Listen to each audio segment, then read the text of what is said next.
रामेश्वरम से माता सीता को खोजने के लिए लंका में छलांग मारना हो या मूर्छित हुए लक्ष्मण को बचाने के लिए हिमालय से संजीवनी लाना हो, ये कर पाए केवल हनुमान। हम सबको पता है हनुमान कौन है। केसरी और माता अंजनी के पुत्र और पवन देवता के वायुपुत्र है।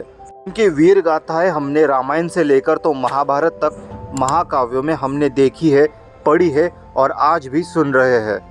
रामेश्वरम से लंका में जाना हो या हिमालय से संजीवनी लाना हो, ये हनुमान ने किया कैसे? छलांग मारकर या उड़कर? ये प्रश्न आपको या मुझ जैसे कई और लोगों को आया होगा। मेरा नाम है सोहन और ये है आपका चैनल सनातन ऑन यूट्यूब। ये वीडियो बनाने के लिए मुझे कई ब्लॉग, बुक्स और वीडियोस देखने पड़े ताकि आपको एक वेरीफाइड जानकारी में दे सकूं। मेरा ये आपसे निवेदन है कि वीडियो लास्ट तक देखें, क्योंकि आखिरी पार्ट आपको सोचने पर मजबूर कर देगा। नए हो चैनल पर तो सब्सक्राइब कर देना, पुराने हो तो प्लीज़ लाइक, शेयर और कमेंट कर देना। छलांग या उड़ान?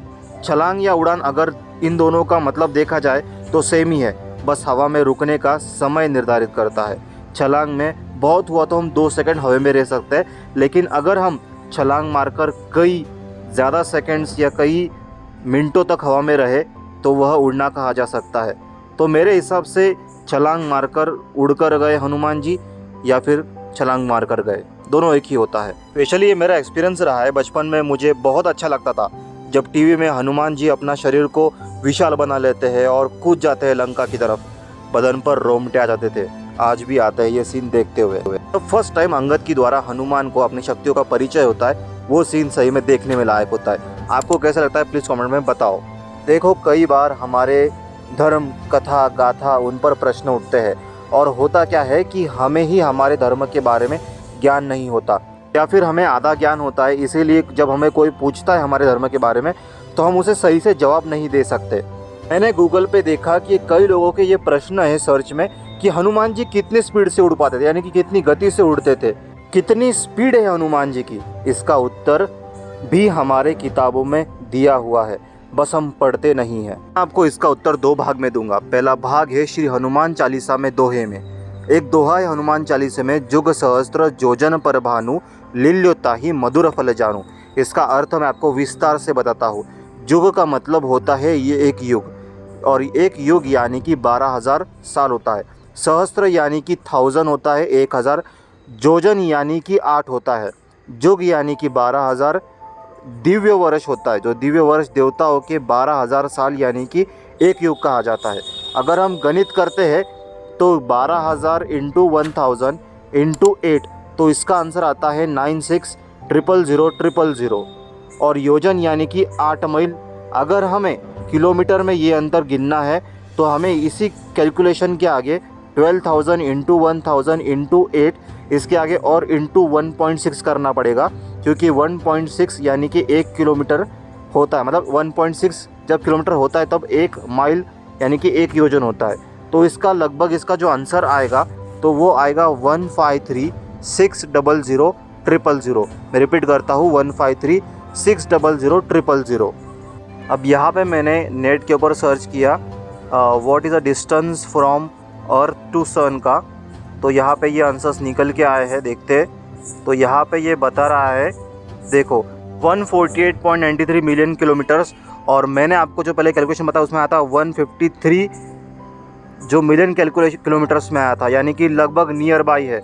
नीचे as a note earlier earth average distance from sun is about 93 million miles. देखो, मैंने पहले आपको बताया था जो आया था आंसर उसका 96 मिलियन आया था हमारा, तो यहाँ पे 93 यानी कि ऑन एन एवरेज हम नियर। अब आप सोचो कि इतना करेक्ट और थोड़ा एवरेज, लिटरली नियर। इसका मैं रीज़न मैं बताता हूँ आपको क्या रीज़न है। क्योंकि अब तक जो हमने कैलकुलेशन किया है, नासा ने, जितने भी हमारे साइंटिस्ट ने, वो एक ऑन एन एवरेज बताया, लेकिन हनुमान जी खुद जाके सूर्य को निगल चुके थे और उन्होंने बताया था कि मैं इतना गया था, यानी कि ऋषि मुनियों को पता था कि वो कितना जाके आए थे। तो एग्जैक्ट कैलकुलेशंस किसके पास होंगे, एक बार सोचो। लेकिन आप ये देख सकते हो कि जो कैलकुलेशंस है वो कितने एक्यूरेट और कितने प्रॉपरली एवरेज नियर बाय आ रहे हैं। ये शायद बहुत मुश्किल है, क्योंकि साइंस बाद में आया, नासा बाद में आया, टेक्नोलॉजी बाद में आई, लेकिन हमारा सनातन कई हज़ारों साल पहले ये हनुमान चालीसा में लिख चुका है। आपके पास प्रूफ है। दूसरी पंक्ति, लील्योताहि मधुर फल जानू, यानी कि तुम सूर्य को निगल गए, मधुर मीठा फल समझकर। ये तो तय हो गया कि हनुमान जी ने सूर्य को निगला था, लेकिन उनकी उड़ने की वेग कितना था, उनकी स्पीड क्या है, मतलब कितनी स्पीड से हनुमान गए थे या फिर कितने स्पीड से हनुमान उड़ सकते हैं। हनुमान जी के उड़ने की गति का अंदाज़ा इससे लगाया जा सकता है। ये रामायण में लक्ष्मण जी जब मूर्छित होते हैं उस घटना को मैं ध्यान में रख के ये आपको बातें आगे बताने वाला हूँ। लक्ष्मण जी और मेघनाथ के बीच में युद्ध होता है, तब लक्ष्मण जी मूर्छित हो जाते हैं और हनुमान को संजीवनी लानी पड़ती है। ये मैं आपको पूरे विस्तार में प्रॉपर बताने वाला हूँ, बस ध्यान से सुनना। स्टार्टिंग करते हैं पहला भाग। शाम में 5 बजे से लेकर 7 बजे तक लक्ष्मण जी और मेघनाथ के बीच में युद्ध हुआ था, ऐसा हम मान लेते वो टाइम को। युद्ध के नियम के हिसाब से सूर्यास्त के बाद युद्ध नहीं लड़ा जाता। मेघनाथ का मायावी और विषारी बाण लक्ष्मण जी को करीब 7 बजे लगा होगा और वह मूर्छित हो गए थे। इसके बाद हनुमान जी विभीषण के कहने पर सुषेण वैद्य को करीब रात्रि 8 बजे से लंका से लेकर आए थे। करीब आधा घंटा लक्ष्मण जी को वैद्य के द्वारा देखा गया। तब लंका में इसका कोई भी इलाज न होते हुए वैद्य जी ने हिमालय के पास द्रोणागिरी पर्वत है, उस पर 4 तरह की औषधि का सूर्योदय से पहले लाने के लिए कहा, यानी कि संजीवनी की। करीब 9 बजे हनुमान जी औषधि लाने के लिए निकले होंगे, यानी कि संजीवनी लाने के लिए गए होंगे। में ऐसा मिलता है कि करीब 196 योजन गए वो और जाके आए। इतने समय कालनेमी नामक राक्षस ने हनुमान जी को भ्रमित किया था, वहाँ शायद आधा घंटा चला गया होगा। यहाँ से निकलते ही हनुमान जी और आगे जाने पर राजा दशरथ के इलाके से जा रहे थे। तब सैनिकों के द्वारा यह सूचना राजा भरत को बताई जाती है कि अयोध्या के निकट एक विशाल जीव आ रहा है। तब भरत हनुमान पर बाण मारकर उन्हें नीचे आने पर विवश कर देते हैं और हनुमान राजा भरत को परिचय और घटना बताते हैं। तब भरत हनुमान को शीघ्र ही जाने के लिए कहते हैं। वह शायद आधा घंटा और निकल गया होगा। हनुमान को हिमालय में पहुंचकर द्रोणागिरी पर्वत पर संजीवनी को ढूंढने में, खोजने में और पहाड़ को उखाड़ने में शायद और आधा घंटा निकल गया होगा। रामायण में मिलता है हनुमान जी ब्रह्म मुहूर्त से पहले ही लंका लौट आए थे, यानी कि ब्रह्म मुहूर्त 4:30 बजे से लेकर 5:30 बजे तक होता है। यानी कि हम ये मानकर चलते हैं कि हनुमान जी 3 बजे लौट कर आए थे। अब हम एक गणित करते हैं। हनुमान जी निकले थे 9 बजे, वापस आए 3 बजे, यानी कि लगभग 6 घंटे का समय बीत चुका था। बीच के आधा घंटे राक्षस ने लिए और आधा घंटा भरत जी ने लिया होगा और आधा घंटा संजीवनी ढूंढने में, पर्वत उखाड़ने में लग गए, यानी कि करीब 4 घंटे 30 मिनट में हनुमान जी 5000 किलोमीटर 5000 किलोमीटर का अंतर तय करके आए थे। अगर हम कैलकुलेशन करते हैं प्रॉपरली तो मेरे हिसाब से, मैं आपको स्क्रीन पर दिखा रहा हूँ, यानी कि जो कैलकुलेटर होता है उसके हिसाब से 1111 किलोमीटर प्रति घंटे की स्पीड हनुमान जी की रही होगी। कैलकुलेशन रामायण में बताया गया है श्री हनुमान जी 196 योजन जाकर आए थे। अब चलो कैलकुलेट करते हैं। 196 योजन यानी कि 196 × 8 करते हैं, इसका आंसर आ रहा है 1568 माइल्स होता है। अब 1568 माइल्स को फिर से किलोमीटर में अगर करना है तो इसको मल्टीप्लाई करना होगा 1.6 से, तो आंसर यहाँ पे आ रहा है 2508 किलोमीटर्स। अब देखते हैं कि लंका से द्रोणागिरी पर्वत कितना है, और आप देख रहे हो सरप्राइजिंगली इसका भी आंसर लगभग नियर सेम आ रहा है, जो कि आज गूगल मैप के द्वारा कैलकुलेशन किए तो किलोमीटर में, यानी कि लगभग हनुमान जी गए थे 250 कह सकते हो आप, और फिर से आ गए थे, यानी कि 5000 किलोमीटर्स का जो डिस्टेंस है उन्होंने ट्रैवल किया था लगभग केवल 4.5 घंटे में।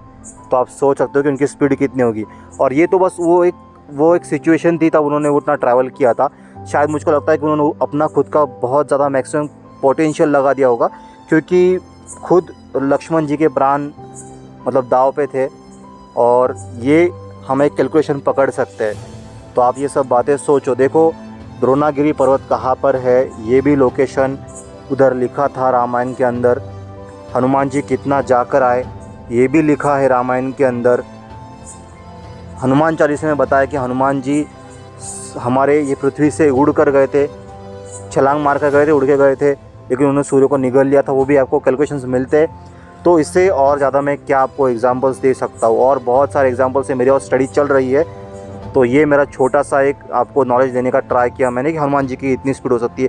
तो on an average Hanuman ji की 1111 4 × 1 किलोमीटर पर आवर की स्पीड शायद हो सकती है, लेकिन हमें क्या पता, उससे ज़्यादा भी होगी। तो ये था मेरा छोटा सा ट्राई आपको छोटा सा नॉलेज देने के लिए। आपको कैसे लगा प्लीज़ कमेंट करके बताना। चैनल अच्छा लगा तो प्लीज़ सब्सक्राइब कर देना।